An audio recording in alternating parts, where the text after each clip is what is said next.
മൂവാറ്റുപുഴ വാളകം സ്കൂളിൽ സഹപാഠികൾ തമ്മിൽ സംഘർഷം. വിദ്യാർത്ഥികൾ തമ്മിലുള്ള വാക്ക് തർക്കം കയ്യേറ്റത്തിലേക്ക് എത്തുകയായിരുന്നു. ക്രൂരമായി മർദ്ദിക്കുന്ന ദൃശ്യങ്ങളും പുറത്തു വന്നിട്ടുണ്ട്. വിവരങ്ങളുമായി അമൽനാഥ് പാടിച്ചാൽ തന്നെയാണ് തുടരുന്നത്.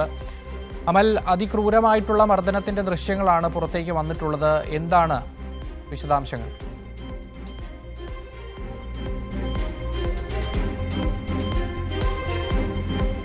അക്ഷയ്, കഴിഞ്ഞ വെള്ളിയാഴ്ചയാണ് ഈ സംഭവം നടക്കുന്നത്. മൂവാറ്റുപുഴ വാളകം മാർ സ്റ്റീഫൻ സ്കൂളിലെ വിദ്യാർത്ഥികളാണ് ഇത്തരത്തിൽ ഏറ്റുമുട്ടിയത്. അതായത് ഒരു വിദ്യാർത്ഥിയെ മറ്റു 4ഓളം വിദ്യാർത്ഥികൾ തടഞ്ഞു വെക്കുകയും ക്രൂരമായി മർദ്ദിക്കുന്ന ഒരു സാഹചര്യവുമായിരുന്നു. ഈ വിദ്യാർത്ഥിയെ ആദ്യഘട്ടത്തിൽ ഈ സഹപാഠികൾ ചേർന്ന് പരസ്യമായ രീതിയിൽ അവഗണിക്കുന്നു, ഒപ്പം തന്നെ പരിഹസിക്കുന്ന ഒരു സാഹചര്യം ഉണ്ടാകുന്നു.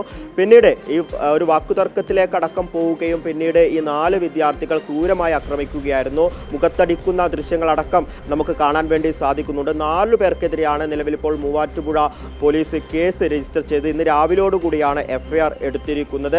ഈ ഒരു വിദ്യാർത്ഥിയെ തടഞ്ഞു വെക്കുകയും ക്രൂരമായി മർദ്ദിക്കുകയും ചെയ്തു എന്ന് പറഞ്ഞുകൊണ്ടാണ് നിലവിൽ കേസ് രജിസ്റ്റർ ചെയ്ത് ഇനി അന്വേഷണം പുരോഗമിക്കുന്നു എന്നാണ് പോലീസിൽ നിന്നും മനസ്സിലാക്കാൻ വേണ്ടി സാധിക്കുന്നത്. വിദ്യാർത്ഥിയുടെ സാഹചര്യം അത്ര മോശമല്ല എന്നാണ് മനസ്സിലാക്കുന്നത്. മുഖത്ത് ആണ് അടി കിട്ടിയിരിക്കുന്നത്. ദൃശ്യങ്ങൾ വളരെ വ്യക്തമാണ്. 4 പേർ ചേർന്ന് അല്ലെങ്കിൽ മാറി മാറി മർദ്ദിക്കുന്ന ഒരു സാഹചര്യമായിരുന്നു. ആദ്യഘട്ടത്തിൽ സ്കൂൾ വിട്ടതിനു ശേഷം ഏകദേശം ഒരു 4:30 എന്ന സമയത്താണ് ഈ സംഭവം നടക്കുന്നത്. സ്കൂൾ വിട്ട് വിദ്യാർത്ഥി വരികയും ഒരു ഇടവഴിയിൽ വെച്ച് ഈ വിദ്യാർത്ഥിയെ സഹപാഠികൾ തടഞ്ഞു നിർത്തുകയുമായിരുന്നു. ശേഷം പരിഹസിക്കുന്നു. പക്ഷേ വലിയ രീതിയിലൊരു പ്രതികരണം ഈ വിദ്യാർത്ഥിയുടെ ഭാഗത്തു നിന്നും ഉണ്ടായിരുന്നില്ല.